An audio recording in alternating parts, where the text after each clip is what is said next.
Deus tem ficado cada vez mais denso no nosso meio. Então,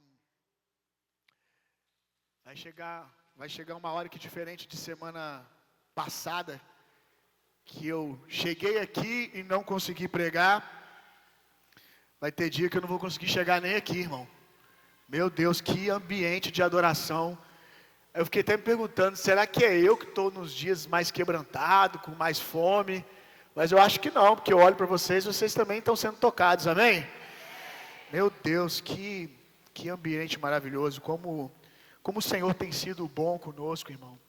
Você entende isso? Como Deus tem sido bom em nos dar a sua presença, como Deus tem sido bom em se manifestar no nosso meio. Deus está em todos os lugares, ainda mais quando o seu nome é invocado, mas existe uma diferença na presença manifesta de Deus, em um lugar onde Deus está se permitindo ser tocado, se permitindo ser encontrado, onde Ele está se manifestando, e não por força, mas pelo Espírito a gente tem visto isso no nosso meio, sem que haja força de homem. Acho que a única força que temos feito e aprendido a fazer é amar Jesus, amém? A ter mais fome de Deus, mais fome de Jesus, e aí vem essa visitação do Espírito no nosso meio, que nos derrete. Eu fico tão quebrado na presença de Deus, que eu fico pedindo, meu Deus, que ninguém interprete que eu estou passando um momento de dificuldade, estou aqui chorando, com a alma sofrida, que ninguém interprete agora que eu estou aqui sentindo alguma dor, e por quê? Não há nenhum problema, eu tenho meus dias difíceis, mas é que eu não quero ser interrompido. Eu fico pensando, meu Deus, não deixa ninguém vir aqui achando que eu estou passando, nossa, o Bill tá tão quebrado ali que eu vou lá socorrer meu pastor. Vou lá abraçar ele, orar por ele. Eu fico assim, não deixa vir ninguém aqui agora, Jesus. Não deixa vir ninguém, porque eu estou quebrado de fato, mas é pelo peso da sua glória. Aleluia! Glória a Deus, glória a Deus, glória a Deus, aleluia. Nós te amamos, Jesus, nós te amamos. Abra sua Bíblia comigo, vamos lá. Atos dos Apóstolos, capítulo 16, nós vamos ler o verso 13 ao verso 15. Eu não sabia até ontem que eu iria pregar hoje de manhã, mas houveram alguns contratempos, contratempos nossos, né? Mas provavelmente era a agenda de Deus mesmo. E eu ia pregar na conferência ontem à tarde, uma temática sobre sexualidade. E eu confesso que eu tinha esquecido que os homens queriam muito que eu pregasse sobre isso, porque eu demorei a cair a ficha porque que toda hora um homem me perguntava que hora que eu ia pregar. Toda hora, vai pregar não, Bill? Que hora que você vai pregar? Aí depois eu me liguei porque que eles estavam perguntando. Porque eles queriam que eu falasse, né, o tema sobre sexo do casamento para as mulheres, mas acabou que teve alguns contratempos, como eu disse, entre aspas, na conferência, e eu tive que ceder o meu lugar de pregação durante a conferência, ali ontem, né? Mas fique tranquilo, homens, eu sou um homem de palavra, eu sou um combatente de palavra, tá? Fiquem tranquilos, meus amigos de farda, eu voltarei. Já falei, no próximo culto de mulheres, eu vou vir pregar no culto de mulheres. É bom que é gratuito, que aí, se você não estava podendo enviar a sua esposa por questão financeira, agora Deus te salvou. Você vai poder enviar a sua esposa. Eu vou pregar essa palavra, tá bom? Não só por amor a vocês, homens, também, mas eu acho que no fim das contas elas vão descobrir que é muito mais por amor a elas, o quanto elas estão sendo roubadas de coisas que Deus quer liberar na vida delas. Mas enfim, aí eu não estava prevendo pregar hoje, meu tema era outro, minha cabeça estava em outra direção, mas chegou ontem e me falaram, na sexta-feira à noite eu comecei a ficar sabendo que eu ia pregar hoje pela manhã, só que eu fiquei o dia todo aqui na conferência, e confesso que fui para casa ontem, sem saber o que eu ia pregar ainda, e cheguei em casa, fui preparar a mensagem, né? Fui ficar diante da palavra, meditar, e comecei a preparar uma série de coisas que veio saltando no meu coração ali, coisas que eu já tinha guardado, que eu queria compartilhar com a igreja sobre família em algum momento, tudo. E aí preparei um esboço, e fui dormir. Quando chegou hoje pela manhã, o relógio estava para despertar às 8, mas quando foi 7 horas eu já, arregalei o olho assim, acordei, aí arregalei o olho e fiquei naquele transe assim, que você está acordado e está dormindo, sabe? Aquela cochiladinha assim, aquela luta, levanto ou não levanto. E assim que eu abri o olho, assim que eu me vi acordado, uma pergunta veio no meu coração: quem é Lídia? Aí eu, quem é Lídia? E aí a pergunta ficava repetindo: quem é Lídia? Quem é Lídia? E aí o Senhor falou: levanta e descubra, me pergunte quem é Lídia. E aí eu levantei, sentei na cama. Aí o Senhor falou comigo de novo: vá para a palavra, que eu quero que você fale sobre Lídia. Então, eu abri mão de tudo que eu tinha preparado ontem à noite, porque o Senhor falou comigo que era para pregar sobre Lídia, por causa de algumas Lídias e de alguns famintos que estão nesse lugar. Então, a pregação dessa manhã foi literalmente decidida pelo Senhor, né, que disse que eu tinha que falar sobre isso. Então vamos lá. Atos dos Apóstolos 16, verso 13 em diante.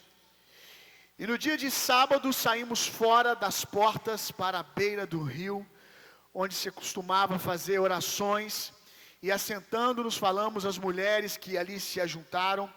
E uma certa mulher chamada Lídia, vendedora de púrpura, da cidade de Tiatira, e que servia a Deus, nos ouvia. E o Senhor lhe abriu o coração para que estivesse atenta ao que Paulo dizia. E depois que foi batizada, ela e sua casa nos rogou, dizendo: se haveis julgado que eu seja fiel ao Senhor, entrai na minha casa e ficai ali. E nos constrangeu a isso. É um grande sinal de alguém alcançado pelo Evangelho, esse fogo, esse fervor, para que outros sejam alcançados também, né? Ela constrangeu, ou seja, os apóstolos resistiram à ideia de repousar na casa dela, e ela insiste, porque ela tinha fome, desejo de receber mais da presença de Deus, de fazer do seu lar uma habitação da presença de Deus, e foi necessário que ela insistisse com os apóstolos, para que eles assim fizessem, fosse por um tempo estar na casa de Lídia, e que haja em nós essa fome de levarmos a presença do domingo, as experiências que temos tido na coletividade, para a nossa casa, para dentro do nosso lar, porque de fato é tudo sobre isso. Em Atos dos Apóstolos 16, verso 9, Atos 16, verso 9, nós vamos ver um pouco antes o que acontece para que Paulo vá parar na região da Macedônia, na região aonde está a cidade de Lídia. Paulo, ele teve uma visão, ele tinha planos de ir para outra direção, mas Deus visitou Paulo e deu a ele uma visão. E Paulo teve de noite uma visão em que se apresentou um homem da Macedônia e lhe rogou dizendo: passa a Macedônia, ajude-nos. Então entenda que não estava na agenda de Paulo, natural, ir para a Macedônia. Na agenda natural de Paulo, ele ia para outra região. Mas assim como Deus interrompeu a minha agenda, Deus interrompeu a agenda e os planos de Paulo. Deus visitou Paulo com uma visão e disse: não, você não vai para essa região. Você precisa ir para a Macedônia.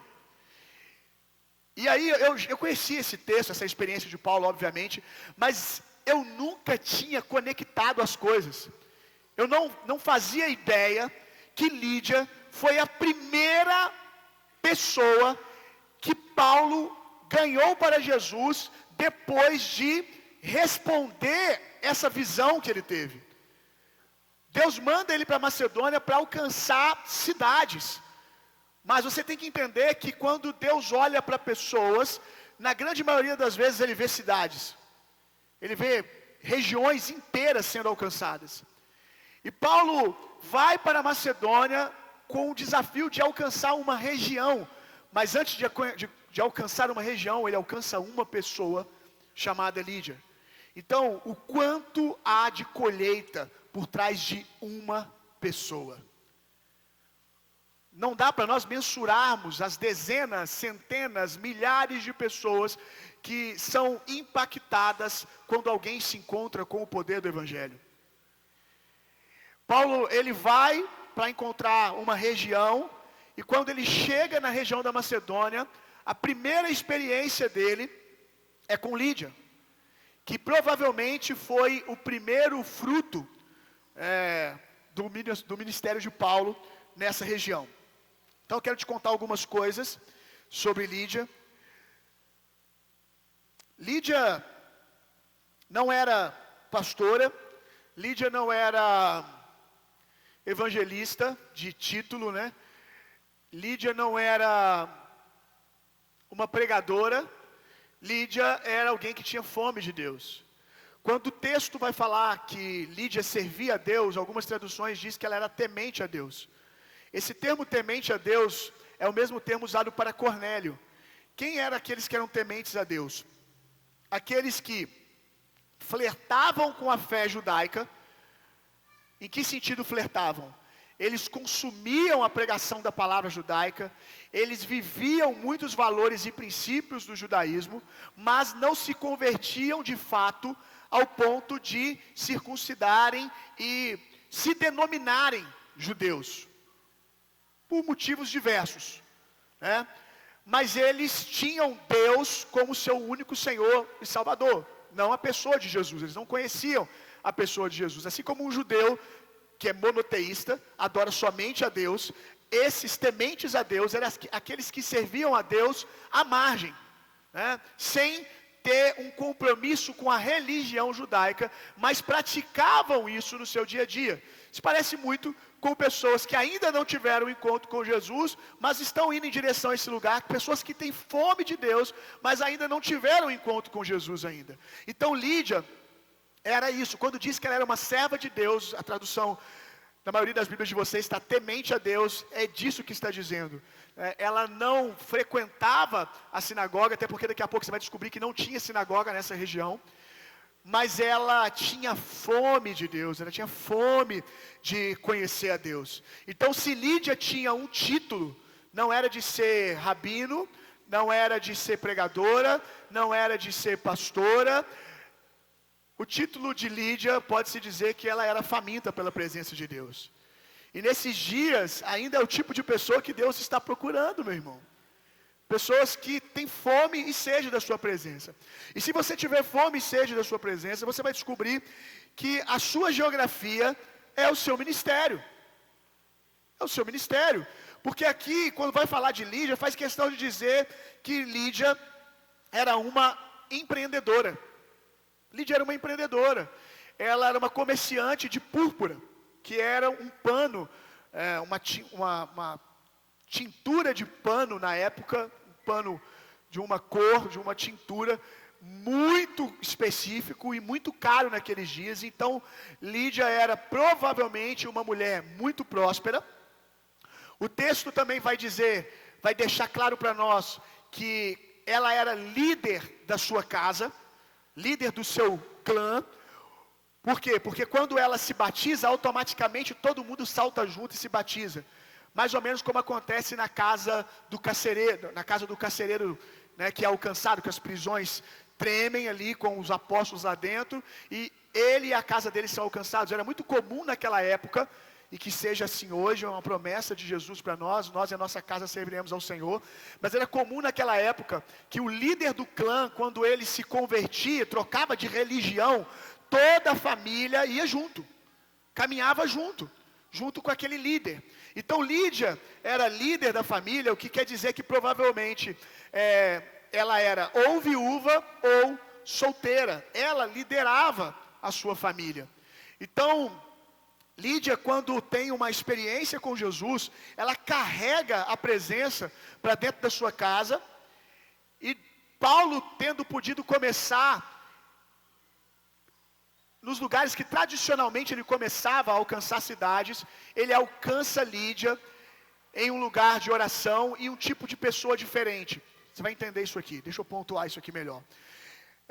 Paulo, ele tinha uma estratégia de quando ele chegava numa região, não só Paulo, mas os demais apóstolos, eles começavam a alcançar uma região primeiro a partir da pregação do evangelho nas sinagogas, porque Paulo era um mestre da lei, ok?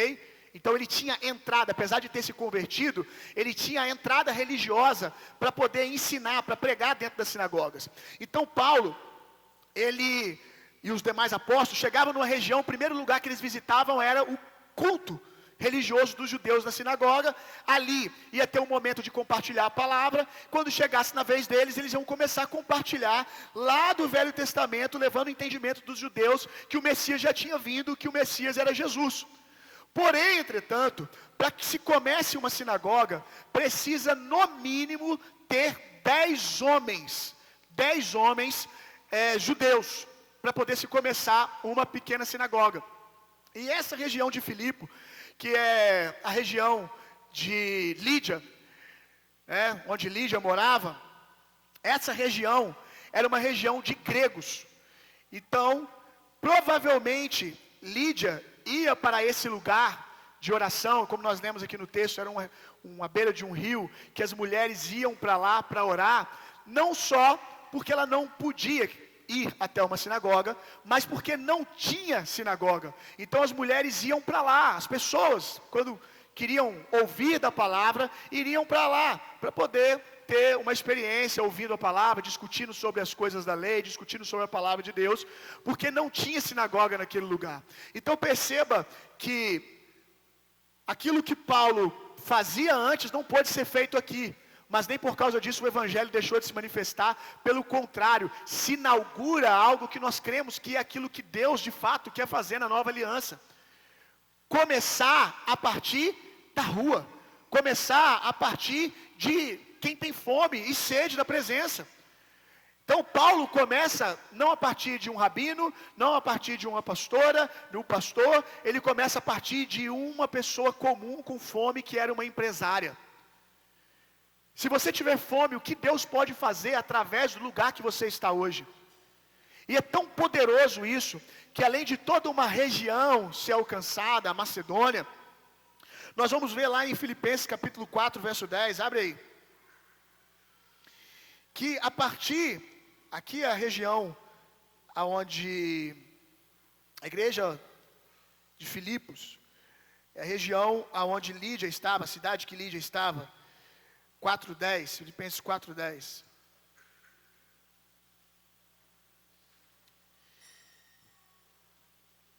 Ali, mais um tempo à frente, Paulo vai enviar uma carta, para essa região, e ele vai destacar uma característica desse povo, dessa igreja, que começou onde? Começou na casa de Lídia. Começou na casa de Lídia. Não começou numa sinagoga, uma igreja que não começou nos padrões que Paulo estava acostumado, começou dentro da casa de uma pessoa faminta. E olha que coisa linda. Ora, muito me alegrei no Senhor, por finalmente reviver a vossa lembrança de mim, pois já vos tinhais lembrado, mas não tinhas tido oportunidade. Não digo isso como por necessidade, porque já aprendi a contentar-me com o que tenho. Sei estar abatido, sei também ter abundância, em toda a maneira, em todas as coisas estou instruído, tanto a ter fartura, como a ter fome, tanto a ter abundância, como a padecer necessidade. Posso todas as coisas em Cristo, em que me fortalece. Presta atenção no verso 14. Todavia fizeste bem em tomar parte da minha aflição. Olha que coisa linda. Olha o tipo de igreja que nasce na casa de Lídia. Uma igreja parecida com ela. Uma igreja generosa. Quando nós olhamos para Lídia ali, insistindo com o apóstolo Paulo para que ele fosse para a casa dela, e eles ficaram um bom tempo na casa dela, e você tem que entender que Paulo estava com uma comitiva missionária, irmão. Isso significava não só levar alguém, 1 ou 2 homens para dormir na sua casa, num quarto lá por 2 dias, mas uma comitiva missionária. Queria comer, queria ter necessidades. E Lídia estava ali insistindo: eu quero ser participante da pregação do Evangelho, eu quero investir financeiramente, eu quero dar a minha vida por esse que acabou de me alcançar. Porque é diferente da experiência que ela vinha tendo até ali, ela conhecia Deus de longe, mas quando Paulo prega para ela acerca de Jesus, ela, uau, é isso que eu estou esperando a minha vida toda. Então Lídia, quando se batiza, ela de fato se batiza por inteiro, ela se batiza como quem entrega a sua vida inteira à disposição do Evangelho. Os meus bens não são meus mais, são para a glória de Deus. E olha o que isso produz depois. Produz uma igreja que tem a mesma hospitalidade, que tem a mesma generosidade. E eu quero perguntar, o que tipo de família que você vai produzir, que tipo de comunidade que você produz, através dos seus relacionamentos, da sua vida de comunidade, da sua vida em família. O que Jesus irá receber através da sua salvação? Que tipo de igreja flui de você? Que tipo de natureza é multiplicada a partir de você? Agora salta comigo aí, lá para Gênesis.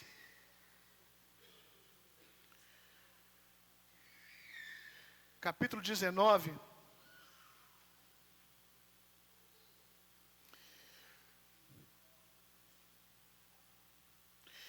Melhor, vamos primeiro para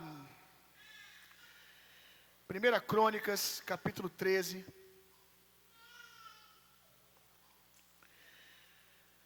Fala de outra pessoa que fez questão que a presença de Deus estivesse na sua casa.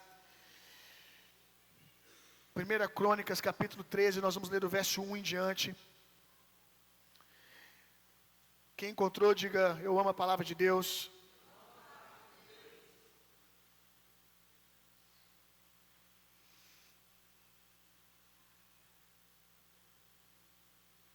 Deixa eu ver se é aqui mesmo, gente.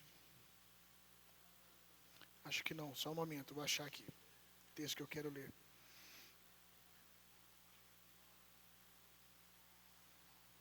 Vai dando glória a Deus aí enquanto isso.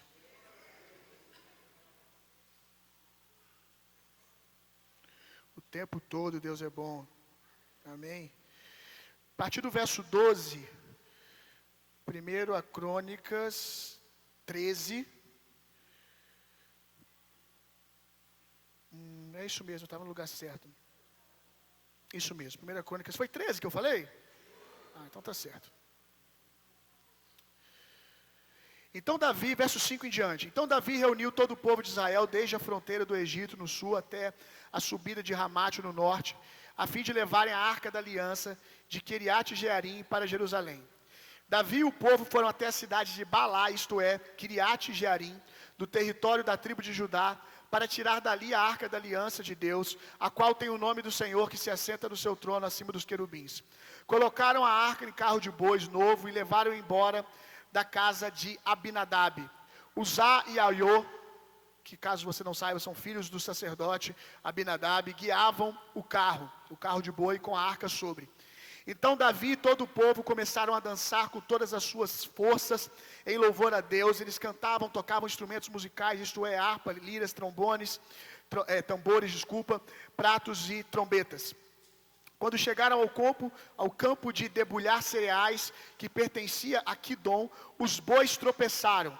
Então Uzá estendeu a mão e segurou a arca da aliança, e tocou na arca da aliança. Na mesma hora o Senhor ficou irado por Uzá ter tocado na arca e o matou. Ele morreu ali mesmo na presença de Deus. Davi ficou furioso, porque Deus na ira havia castigado Uzá. Assim até hoje aquele lugar é chamado Pérez Uzá. Então Davi ficou com medo, diga comigo, Davi ficou com medo. E aí Davi ficou com medo e disse: e agora como poderei levar comigo a arca da aliança? Assim Davi não levou a arca consigo para a cidade de Davi. Em vez disso, ele deixou na casa de um homem chamado Obed-Edom, que era da cidade de Gate. A arca ficou ali 3 meses e Deus abençoou a família de Obed-edom e tudo que era dele. Aleluia. Essa arca, você sabe que ela simbolizava a manifestação da presença de Deus. Essa arca ela já estava na casa do sacerdote Abinadab por 20 anos. Havia 20 anos que essa arca estava lá na casa do sacerdote Abinadab. E nós não vemos nenhuma menção de que algo tenha mudado na casa e na família de Abinadab. Mesmo a arca da aliança estando na casa dele por 20 anos, nós não vemos que ele conseguiu extrair qualquer virtude da presença de Deus que estava na sua casa. Mas a mesma arca que nós lemos aqui, que ficou na casa de Abinadab 20 anos e não trouxe outra coisa senão exposição do fracasso que era a família de Abinadab. Porque quando o filho de Abinadab morre por tocar na arca, ele morre porque tem um ditado popular que se encaixa muito bem aqui, que diz assim: costume de casa vai à praça. Sua mãe já falou isso para você? Nunca? Sua mãe tem defeito então. Ou então foi a minha mãe que inventou esse ditado popular, achava que já existia. Nunca? Quem ouviu costume de casa vai à praça? Alguém já ouviu? Que é isso, gente? Vou ter que registrar então, hein? Vou ter que registrar, ué. Costume de casa vai à praça. Minha mãe que inventou esse provérbio, mãe. Parabéns. Heresia 5:2. Mas faz sentido, é muito bom esse ditado. Minha mãe falava isso comigo. Eu tenho um péssimo hábito que ela não conseguiu curar até hoje. A minha mulher está tentando também, acho que ela já desistiu também. De comer, em casa eu gosto de comer de colher. Sempre foi assim. Eu acho que dá muito trabalho comer de garfo, por tanto de fome que eu tenho. Quem mais tem esse defeito? Aí, eu sempre comendo de colher, minha mãe falava. Eu falava assim, não, eu como aqui de colher. Quando eu vou para a rua, eu sei comer de garfo. Aí ela falava, costume de casa, vai à praça. Uma hora você vai chegar num lugar chique, numa mesa, e vai meter a colher no prato, e vai comer de colher na frente dos outros, fazendo essa porqueira aí, essa falta de educação. Então, o costume de casa é a praça vai à praça, que aquilo que você faz muito dentro de casa, uma hora, né, se torna automático. Quando vê, você faz de maneira mecânica, você nem percebeu e fez de novo. Então, o que está acontecendo aqui com Uzá, filho de Abinadab, é exatamente isso. O costume de casa foi à praça. A arca de Deus, como era uma manifestação,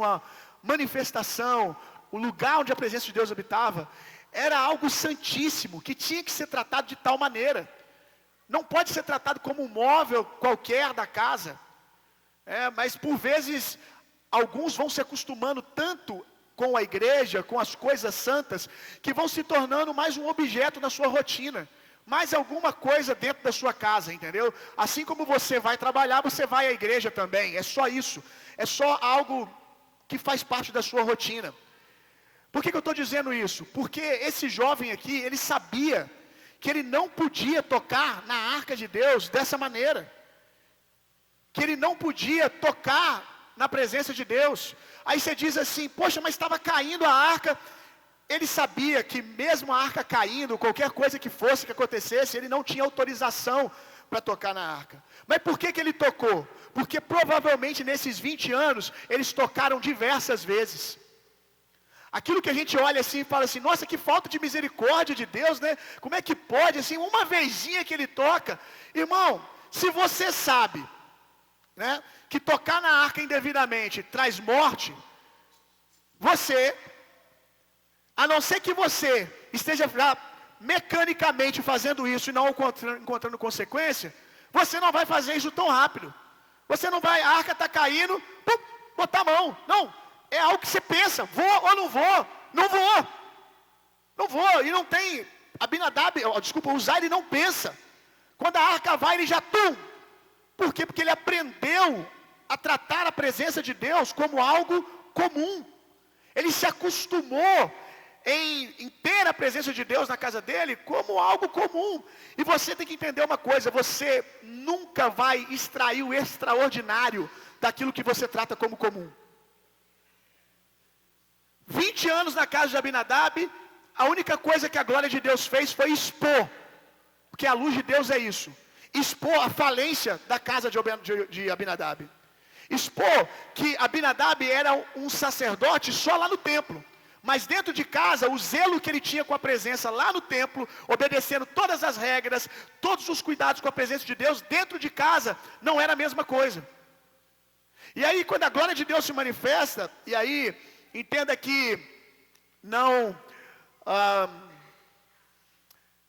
Deus não precisa ser intencional como, eu vou expor usar. Eu não estou dizendo que ele não tenha pensado isso, mas ele não precisa. A luz, quando ela chega, ela denuncia todas as coisas.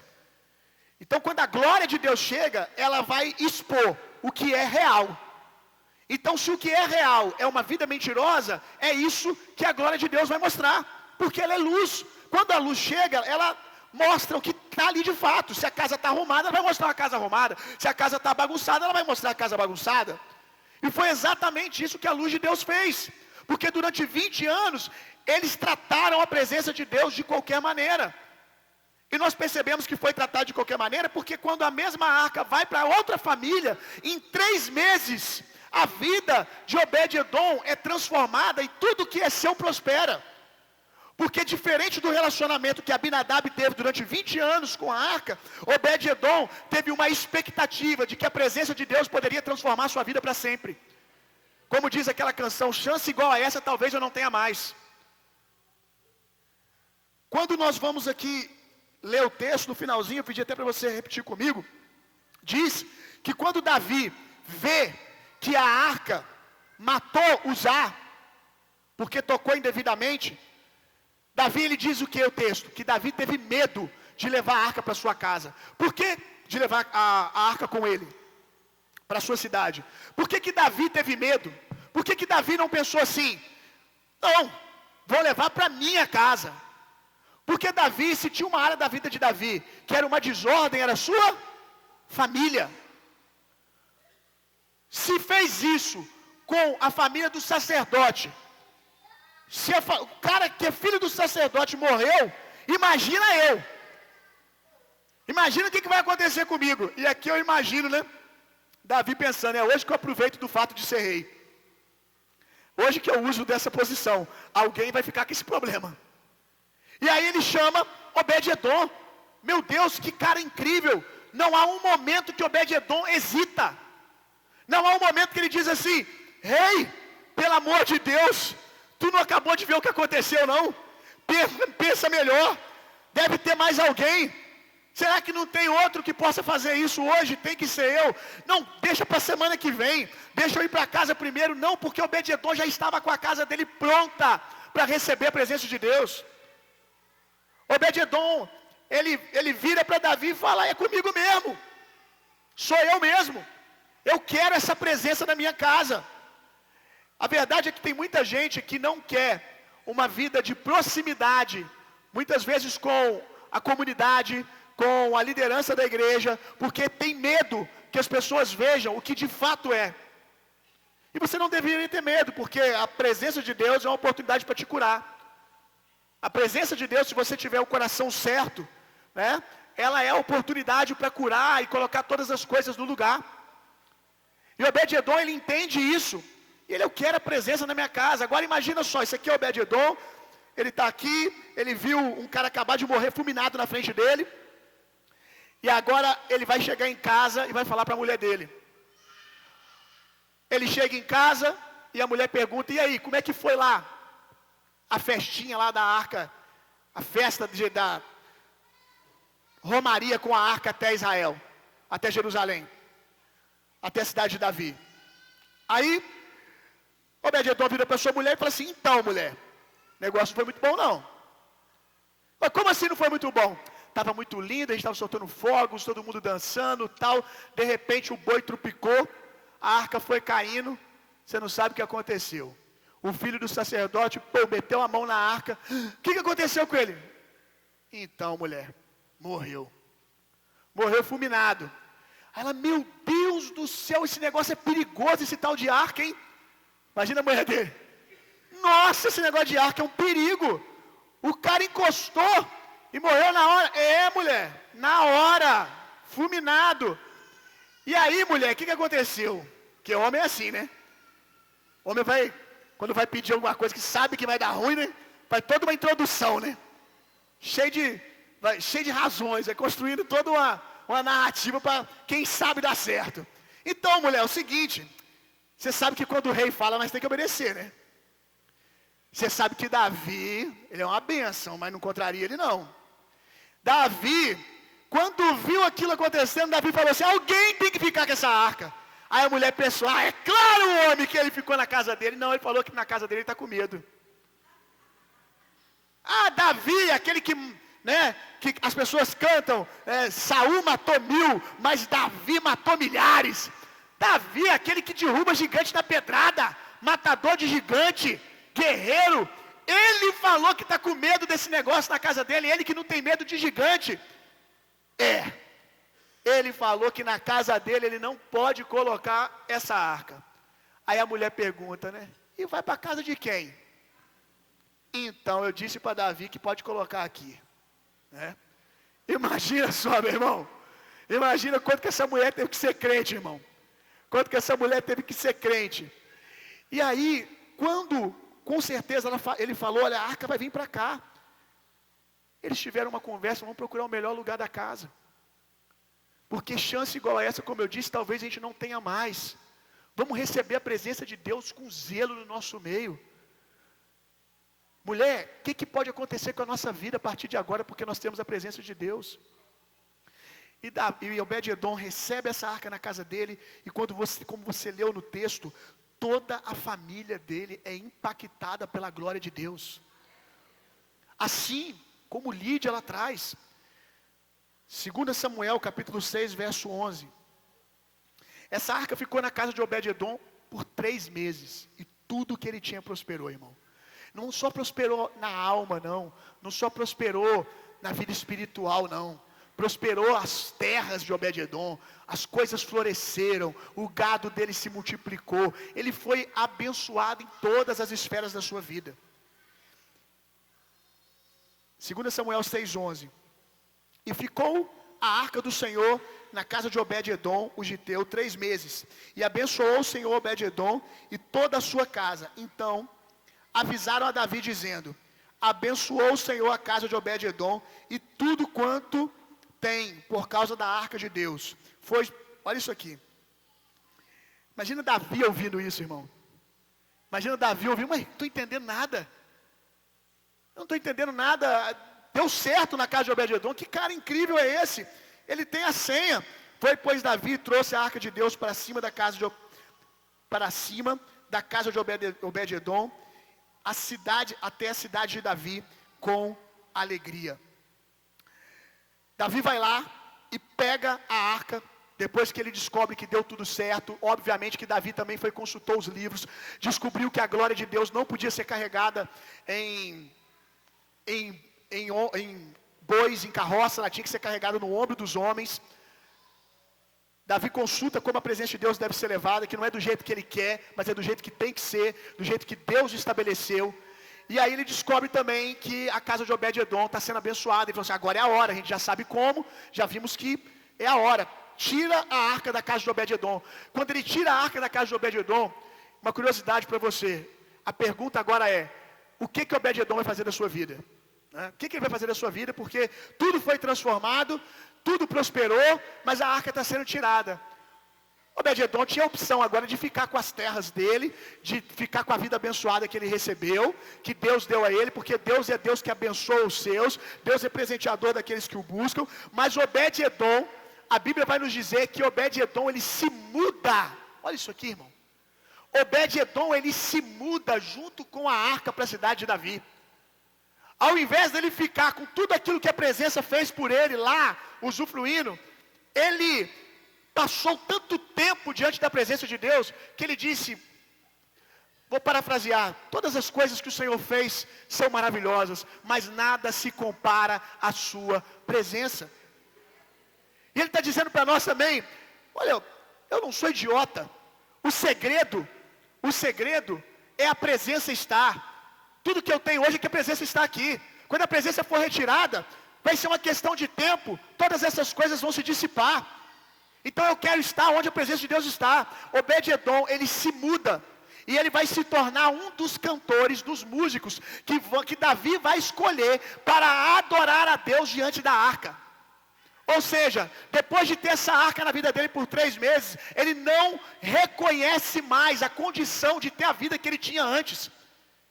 Ele muda de cidade e se torna um ministro diante da presença de Deus. Ele poderia ter se tornado um grande fazendeiro com as terras dele abençoadas.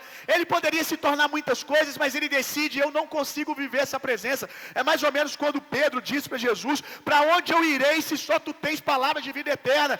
Eu já te conheci, eu não tenho outra coisa para fazer na minha vida senão andar contigo. É esse tipo de encontro que a presença de Deus gera. E detalhe, Obed-edom não se muda sozinho. Toda a casa de Obed-edom se muda com ele.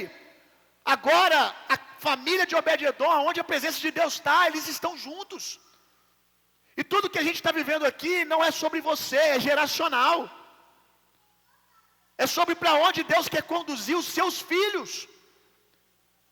Para onde Deus está levando a próxima geração.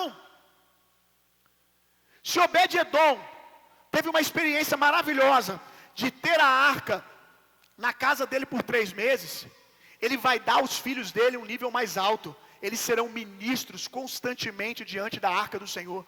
Obed-edom já estava velho, foi viver isso na maturidade da vida, mas os filhos de Obed-edom cresceram vendo a presença de Deus fazer milagres, cresceram vendo a presença de Deus prosperar tudo, sentindo a glória de Deus. Aquilo que Obed-edom, até aquela grande experiência de ter arca na sua casa, ele só experimentava de ouvir falar. E eu estou dizendo isso porque essa é a construção da minha vida. As coisas que eu estou vivendo hoje, eu comecei a viver depois dos 22 anos de idade. Conheci Jesus aos 18, 19, mas o auge das grandes experiências de avivamento na minha vida começou ali com uns 20, 21 anos. Então eu comecei a ver aquilo que eu lia na Bíblia, aquilo que eu lia nos livros de avivamento, como uma realidade na minha vida, na minha geografia, depois dos 20 anos. Mas o meu filho está crescendo numa igreja onde isso é como comer torradas e tomar café com leite de manhã, irmão. Você está entendendo? É como tomar café da manhã, é algo que você faz todo dia. O que eu fui vivenciar em 20 anos, o meu filho vai construir, os nossos filhos estão construindo sobre isso. Eu falava ontem com um dos pastores que estava aqui, esse negócio desse mover de generosidade, das pessoas darem coisas de muito valor umas para as outras, como a gente já viveu aqui algumas vezes, as pessoas darem carro, casa, serem abençoadas com coisas desse tipo, supersídio, as pessoas tirando coisas de dentro da sua casa para abençoar uma a outra.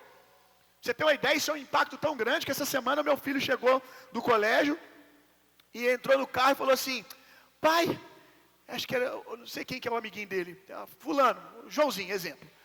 O Joãozinho chegou para mim hoje, pai, e me deu isso aqui. Aí ele virou para mim assim e riu: ô pai, e nem é supersídio.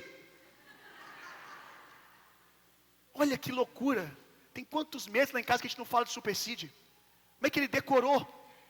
Assim mesmo: papai. E aí deu uma risadinha: nem é supersídio, papai. Ele não sabe que não é supersídio, não. Aí eu falei: filho, mas supersídio é isso. Supersídio não é só uma data, meu filho. Supersídio, que é o nosso culto de generosidade aqui, é a nossa vida. É a nossa vida. Aí ele falou: papai, então agora eu tenho que ir lá em casa e ver alguma coisa para me dar para ele de supersídio, né? Aí ele chegou aqui na igreja, no outro dia, veio o Caio e comprou uma cobrinha de brinquedo para ele e deu um saquinho para ele. Aí ele pegou: aí pai, supersídio de novo. Olha isso, irmão. O que eu fiquei ali construindo na minha mente, achando que eu era maluco, pensando quase, achando que estava pensando sozinho, embora Deus estava produzindo a mesma coisa de outras pessoas. Meu Deus, eu quero viver uma igreja onde as pessoas são generosas, onde esses milagres de doação, de compartilhar de bens como atos acontecem. Eu tive que trabalhar isso, provocar isso, para depois viver em nível de comunidade. Para o meu filho, é normal. É normal.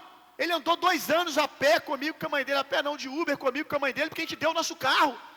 Ele perguntando por quê que nós estamos, cadê, por que o nosso carro não está aqui? Porque a gente deu. Mas por que você deu? Porque a gente quis dar, para abençoar outra pessoa, porque nós somos abençoados quando damos, porque nós podemos. Vocês estão entendendo? Então, o que Obed-Edom foi experimentar na velhice, na maturidade, os filhos dele cresceram recebendo, irmão. Por isso você não pode mais ficar se relacionando com essa glória aqui e não viver o combate, o desafio de levar essas experiências para dentro da sua casa. Lembra que eu preguei aqui recentemente sobre coisas que valem a pena gastar uma vida lutando? Né? Revelações que valem gastar uma vida lutando para que elas desçam para o seu coração? Né? Eu falei algumas, mas uma outra, eu lembro que uma delas que eu falei é sobre andar no Espírito, né?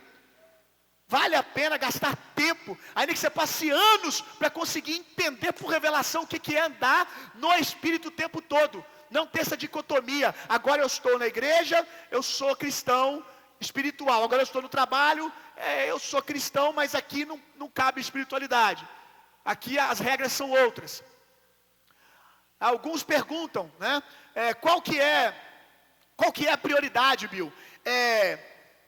Igreja, família, família, igreja, trabalho. Qual que é a prioridade? É Jesus, família, igreja, trabalho? É Jesus, família, trabalho, igreja? Qual que é? Jesus está em primeiro? Ou a minha família está em primeiro? E o ministério está onde? Vou te responder isso de uma vez por todas, irmão.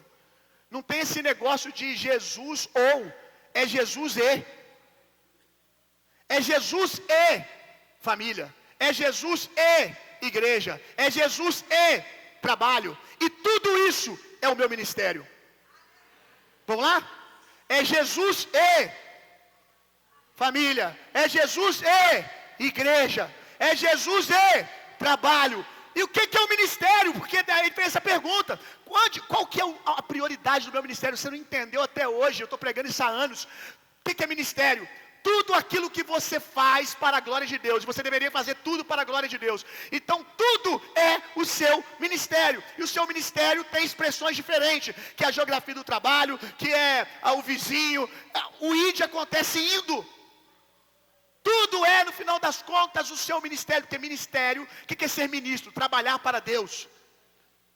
Trabalhar para Deus. Então, tudo é ministério. Então, Jesus está em tudo, irmão. Não é Jesus ou, é Jesus e. Quando você entende isso, aí você começa a entrar nessa revelação.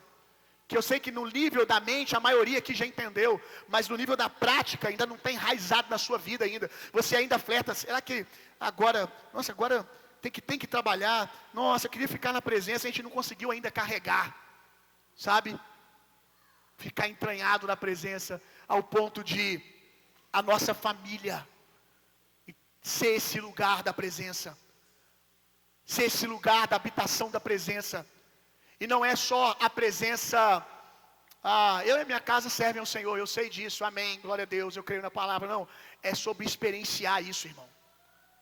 É sobre o mesmo ambiente que você experimenta quando você invoca o nome do Senhor na igreja, na vida de comunidade, a sua comunidade local chamada família, quando vocês se reúnem para orar, quando vocês falam do Senhor, há a mesma expectativa de que Deus se manifeste.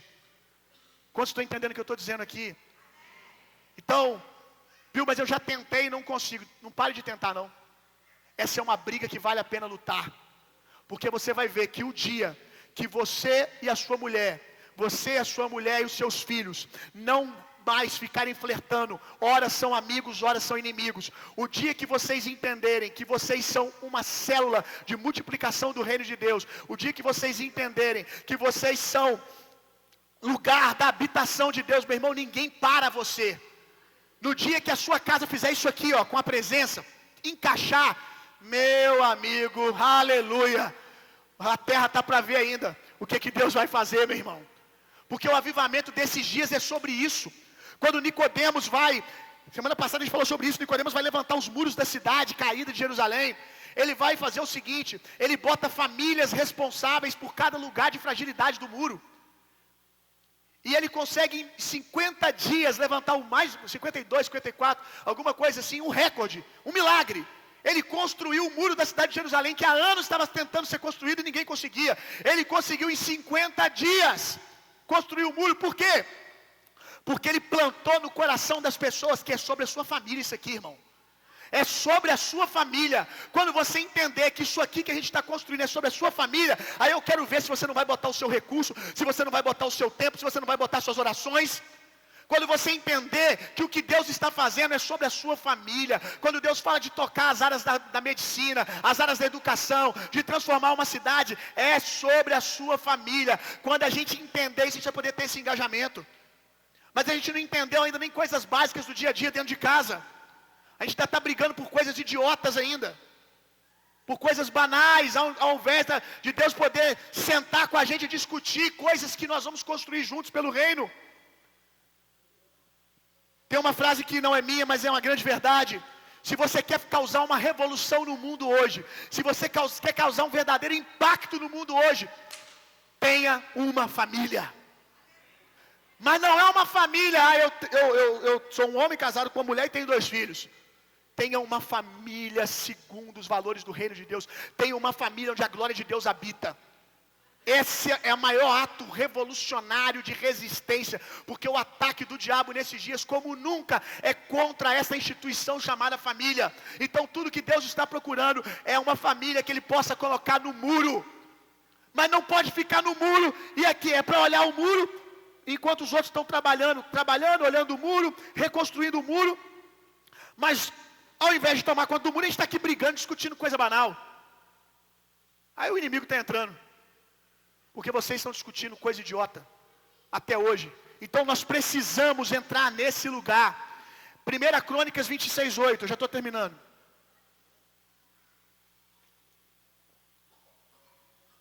Embora hoje eu sou pregador de conferência, eu prego tanto que eu quiser. Quando você convida o pregador, você tem que estar disposto a deixar o pregador ficar à vontade. 1 Crônicas 26:8. Vai falar sobre os filhos de Obed-edom, a sua casa. Todos estes foram os filhos de Obed-edom, eles e seus filhos e seus irmãos. Olha isso aqui. Homens valentes e de força para o ministério. Ao todo, 62 de Obed-edom. Calma que aqui não está dizendo que ele teve 62 filhos, não. Aqui está dizendo que o clã dele, né? Filhos, netos, irmãos. Aí dá um testemunho, preste atenção, sobre a casa de Obed-edom. Essa casa que até o dia que a arca foi para a casa dele, até o dia dele receber e cuidar da presença de Deus, era uma família comum, que nós não tínhamos ouvido nada de extraordinário sobre eles. Agora, todos estes foram os filhos de Obed-edom, eles, seus filhos e seus irmãos, homens e valentes de força para o ministério. Deus está mirando em nós para, através de nós, alcançar os nossos filhos, alcançar a próxima geração. Aleluia! Mas você precisa de uma vez por todas, ter esse desejo de fazer da sua casa a habitação da glória de Deus. Deixa eu falar uma coisa para você. A presença de Deus não quer disputar lugar com a sua família. A presença de Deus quer habitar no meio da sua família.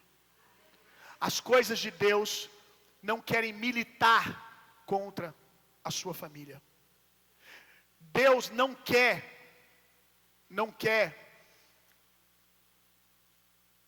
usar você em detrimento da sua família. Deus não quer que você faça uma escolha.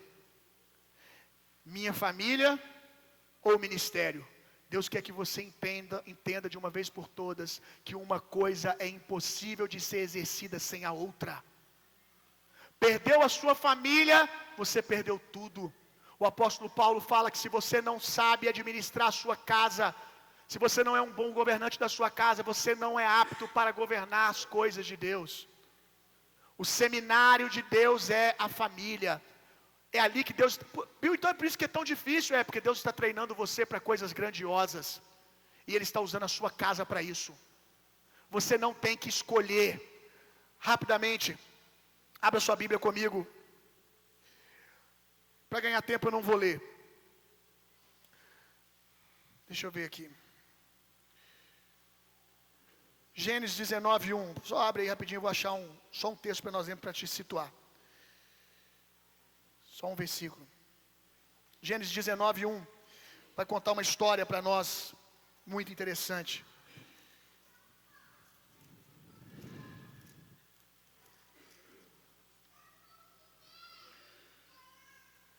O que está acontecendo aqui? Os anjos do Senhor vão até Sodoma e Gomorra para resgatar Ló. Sodoma e Gomorra vai ser destruída. Sodoma e Gomorra será destruída.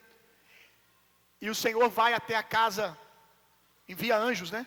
Para ir até a casa de Ló, para resgatar ele e a família dele por amor a Abraão. Não porque Ló merecia, mas por amor a Abraão. Pela amizade que tinha com Abraão. Como Ló era sobrinho de Abraão, Deus vai até a casa de Ló através dos anjos para resgatar Ló. Os anjos entram na casa de Ló, e os anjos ali estavam em forma corpórea, em forma humana. Porém, uma forma humana muito robusta, muito bela, homens fortes.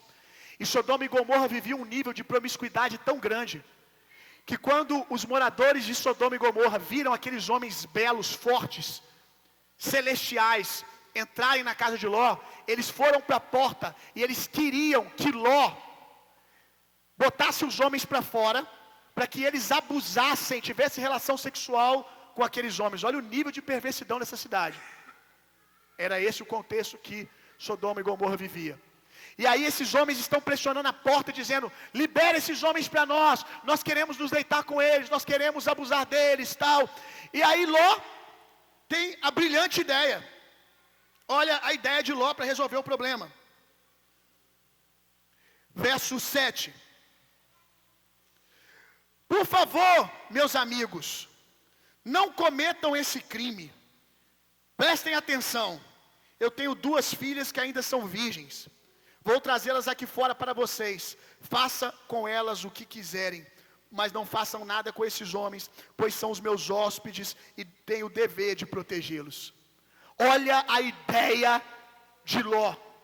A ideia de Ló para defender, né, os seres celestiais que estavam ali na casa dele, era entregar as filhas virgens dele para ser devorada por esses malditos que estavam lá fora. E aí, talvez você seja tentado a pensar: não, mas primeiro as coisas de Deus, é um zelo. Que isso, meu irmão?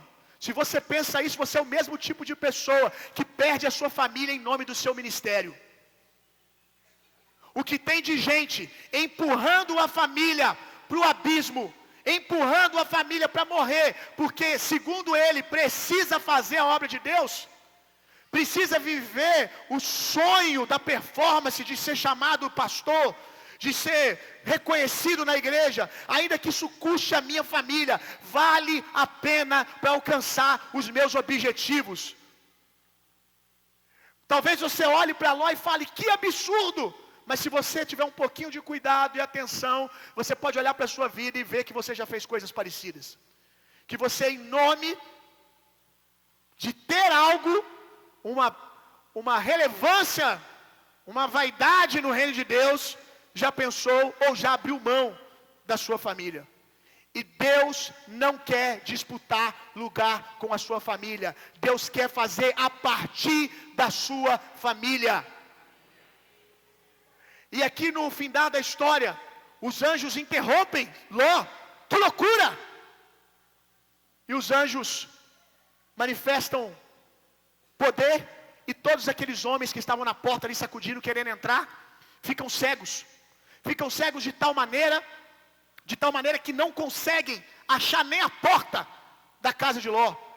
E se nós insistirmos em acreditarmos que presença e família andam juntos, de que Deus quer habitar com a sua glória no meio da minha casa, o que eu vou ter não é perder a minha família, é ter a minha família blindada de tal maneira que os meus inimigos não acharão nem a porta da minha casa, que os meus adversários estarão cegos e não poderão entrar na minha casa e tocar na minha família, porque a minha família não é mais minha, a minha família é negócio de Deus. A minha família não é mais minha, a minha família é do Senhor. É extensão do reino de Deus, é plataforma aonde Deus tem zelo, porque Ele usa, porque é parte dele. Se coloca de pé no seu lugar para nós orarmos. Eu quero ler uma história para você. O poder do impacto da presença de Deus na vida de alguém.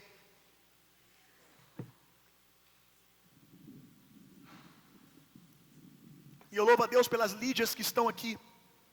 Claro que ser uma Lídia não está preso ao fato de você ser mulher. Estou falando da natureza de Lídia, né? Você pode ser homem e ter esse mesmo coração,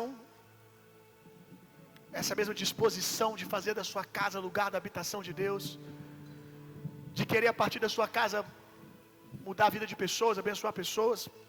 Mas agora eu falo com mulheres aqui. Você, mulher que está carregando nas costas até aqui a palavra que você e a sua casa servirá ao Senhor. Vindo para a igreja com as crianças, cada uma num braço, com duas crianças, com uma criança, e o marido fala: não vou na igreja, não quero saber de igreja. E você vai: eu e minha casa serviremos ao Senhor. Marido tem dinheiro para gastar com tudo, inclusive muitas vezes com porcaria, mas você fala: vamos ofertar, vamos dizimar. Que loucura, mulher, para de falar besteira. Muitas vezes, talvez tendo visto o seu marido religioso, sendo uma bênção na igreja, tão útil para a obra do ministério da igreja, mas tão inútil quanto a ser ministro dentro de casa. Quantas vezes você talvez já tenha ouvido, né, eu largo você, né, eu largo a nossa família, mas eu não deixo de ser pastor, eu não deixo de viver o meu sonho de pregar o evangelho nas nações. Quantas vezes você se viu sendo abandonada e mesmo assim você permaneceu: eu e a minha casa serviremos ao Senhor. Nós sabemos que hoje também tem homens que estão carregando isso, servindo ao Senhor praticamente sozinhos. Tem mulheres aqui que quando você vê ela na igreja, ela chega de mão dada com o marido, mas a visão espiritual é o marido no colo dela e ela carregando ele até Jesus, irmão. Tem mulheres aqui que chegam com os 2 filhos já adulto, adolescente, jovem, em volta dela, mas a visão que Deus tem espiritual é essa mulher carregando os filhos no colo até a presença de Deus.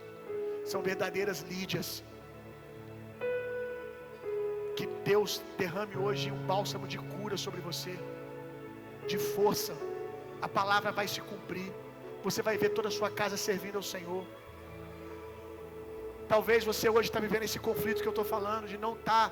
São tantas coisas, tantas demandas, e parece que você tem que escolher uma e outra, e de fato a gente vai assim, irmão, a gente vai escolhendo uma, volta, corre para outra, mas você vai ver que vai chegar uma hora, você vai conseguir fazer todas as coisas uma só.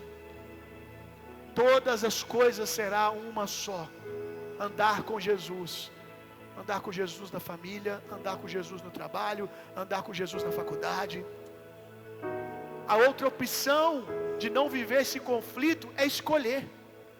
É escolher então viver só isso em detrimento daquilo. Eu prefiro viver o conflito da pressão, até que todas as coisas se conectem e se tornem uma só. Nós vamos ler um testemunho aqui. Tem um avivalista americano, você pode estudar sobre ele depois, um homem que causou grande impacto nos Estados Unidos e no mundo, Jonathan Edwards. Jonathan Edwards, ele viveu no mesmo tempo de um ateu chamado Max Jukes. E esse ateu, Max Jukes, era um grande opositor do trabalho de Jonathan Edwards. Ele era um crítico de Jonathan Edwards, escrevia revistas, jornais, criticando Jonathan, zombando dele, zombando da fé de Jonathan, zombando do trabalho ministerial dele. Bobo, tolo, como muitas vezes nós somos zombados pelo mundo. E eles viveram ambos no mesmo tempo. E se passou muitos anos, um jovem universitário teve a brilhante ideia de estudar sobre a descendência de ambos. Foi nos livros de genealogia, né? E começou a estudar o que se deu da família de Max e o que se deu da família de Jonathan. E eu vou ler para vocês aqui. Max Jukes, o ateu, viveu uma vida ímpia e casou-se com uma moça igualmente ímpia. E dentre as pessoas que resultaram dessa união, 310 morreram como indigentes. 150 foram criminosos. 7 se tornaram assassinos. 100 foram alcoólatras e mais da metade das mulheres eram prostitutas. É óbvio que aqui o fator predominante não é o fato de Max ser ateu ou não, mas além de ateu era um homem promíscuo, que zombava da vida de retidão que Jonathan vivia. É bom dizer também que ser um cristão sem viver os valores de um cristão não faz você nada diferente de um ateu. O ateu só admite, o seu ateísmo é na prática. Esses seus 567 descendentes custaram aos cofres públicos dos Estados Unidos $1.250.000. Jonathan Edwards viveu na mesma época de Max Jukes, mas se casou com uma moça crente. Foi feita uma investigação de 1.394 descendentes conhecidos de Jonathan Edwards. 15 se tornaram diretores de faculdades. 65 foram professores de nível superior. 3 foram senadores dos Estados Unidos. 30 foram juízes. 100 foram advogados. 60 foram médicos. 75 foram oficiais do Exército e da Marinha Americana. 100 foram missionários e pregadores. 60 foram autores de renome. 1 foi vice-presidente dos Estados Unidos. 80 se tornaram funcionários públicos. 295 fizeram um curso superior. Alguns foram governadores de estados americanos e outros diplomatas. Seus descendentes não custaram nenhum centavo ao Estado. Aleluia! Esse é o poder de carregarmos a presença de Deus na nossa casa. Ainda hoje, Deus transforma famílias como a de Obed-Edom. Ainda hoje Deus está disposto a fazer, mas a pergunta é: alguém disposto? Alguém disposto? E eu quero que hoje você renove a sua aliança. Talvez tudo nessa noite seja sobre isso. Eu quero que hoje você renove a sua aliança de não desistir da sua família. Eu quero que hoje você renove a sua aliança de lutar pelo seu casamento. Eu sei que ele não parece aquilo que Deus te prometeu. Eu sei que as coisas hoje não estão do jeito que você gostaria, mas eu sei o que Deus pode fazer com famílias como a sua. Eu já vi Deus fazer em terras mais áridas do que a sua família. Eu já vi Deus transformar famílias mais difíceis que a sua. Eu vi e tenho visto Deus fazer com a minha casa, com a minha família. Então eu oro para que você consiga entrar nesse lugar hoje, da morte do seu eu, de confiar, de que a palavra de Deus é mais verdade do que as vozes da sua cabeça. Vamos lá. Que a palavra de Deus é mais verdade que as vozes da sua cabeça que parecem fazer todo sentido. A Bíblia diz que o princípio da sabedoria é o temor do Senhor. Então eu quero dizer para você que sabedoria não é os conselhos que as pessoas estão te dando. Desiste da sua casa, desiste da sua família. Por mais bem intencionada que sejam as pessoas que estão vendo a sua dor. As pessoas que estão te aconselhando estão vendo só a sua dor, mas Deus consegue ver a sua dor e o poder que Ele tem para curar todas as coisas. Confie no Senhor. Se tem uma coisa estranha que a gente tem que dizer para crente aprender a fazer, é ser crente. Não é esquisito isso, né? Já reparou que a pregação da palavra é sobre ensinar crente a crer?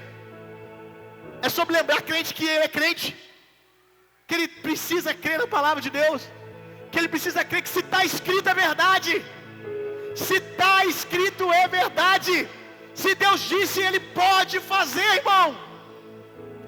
Mas a minha mente diz isso, as minhas ideias são essas, são aquelas. Vou contar algo muito engraçado para você. Domingo passado eu estava batizando as pessoas ali, e o Tito estava insistindo para entrar na água. Ele queria primeiro que ele queria ser batizado. Eu falei, não pode, não é a hora, não é agora, não é assim. Expliquei tudo para ele bonitinho. Aí, na verdade, ele não queria ser batizado, né? Ele queria a bagunça de ficar na água. E aí, em determinado momento, eu olhei e falei assim, é o único problema de botar ele na água. Qual que é o problema? Ele está só com essa roupa. Mas isso não é um problema. Não é um problema. O único problema é a mãe dele, que vai ficar doida quando ele aparecer todo molhado. Aí eu falei, mas o papel da mãe dele é proteger, e o meu papel é jogar ele para frente. O meu papel é fazer a bagunça, deixar o menino ser homem. Bora! Joguei ele dentro da água, só com a roupa do corpo. E aí eu tinha falado para ele, ó, você vai ficar dentro da água, mas vai ficar com frio, você vai ficar batendo o queixo até eu poder lá em cima trocar sua roupa. Vou te enrolar numa toalha aí, você segura a onda. Combinado, Tito? Você vai reclamar comigo depois que você estiver na água gelada? Não, papai, entendi. Ok. Aí ele ficou na água, começou a ficar sentindo frio, tirei ele, enrolei na toalha. Acabou o batismo, eu subi aqui para cima para poder trocar a roupa dele. Na verdade, eu peguei uma camisa grandona minha, coloquei nele. E aí quando eu vim para trocar, ele estava batendo o queixo assim, enquanto eu tirava a roupa dele. Papai, tá gelado demais. Aí eu falei, rapaz, eu te avisei, né? Que ia ser desse jeito, né? Aí ele, você falou, pai. Aí ele soltou assim, ó. Mas uma vozinha que estava na minha cabeça, e ele fez a vozinha. Você faz ideia o artista que é. Ele fez a vozinha. Aí ele falou assim, uma vozinha que estava na minha cabeça disse assim, vai, Tito. Pode ir. Não tá gelado não. É muito bonitinho ele fazendo. Tá gelado não, tá quentinha. Vai, pode entrar. Aí ele falou que ouviu a vozinha e falou, então tá quente, eu vou entrar. Aí ele entrou, obviamente estava com frio, eu perguntei, mas e aí, Tito? Quem estava certo? A vozinha na sua cabeça ou o papai? Aí ele falou assim, você, né, pai? Era melhor eu ter te obedecido, né? Eu falei, tá vendo? Nem sempre as vozes da sua cabeça estão dizendo o melhor para você. Aprende a obedecer o que seu pai fala contigo. Essa vozinha na cabeça dele, os mais espiritualistas aí, fica tranquilo que não é o diabo, não. É a sua consciência, irmão. É a nossa natureza rebelde. É a nossa natureza que quer assumir o controle de dizer que nós sabemos tudo que nós temos que fazer. É a nossa alma que quer sempre fazer a nossa vontade a qualquer custo. Ainda que fazer isso custe uma próxima geração que vai impactar o mundo. Ainda que custe filhos que talvez não conheçam o Senhor e sirvam o Senhor como poderiam servir. Porque você não foi capaz de dizer um sim desconfortável. E hoje Deus está te chamando. Você pode ficar com a minha palavra ao invés das vozinhas da sua cabeça. Creia na palavra, meu irmão, você vai ver o que Deus vai fazer. Senhor, eu oro por essas famílias que estão aqui. Oro para que o Senhor visite alguém aqui hoje e leve eles a uma aliança poderosa contigo. Senhor, faça isso.